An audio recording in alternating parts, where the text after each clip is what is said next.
कहिया के माइल पेन के अइला ये अवध के राजा। कहिया के माइल पेन के अइला ये अवध के राजा। राजा जनक के भइल जग हसाई। हाय सिया राम से भजो।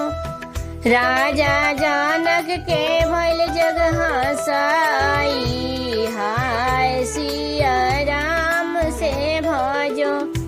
के कर खेदल का तुहू अइला ये अवध के राजा।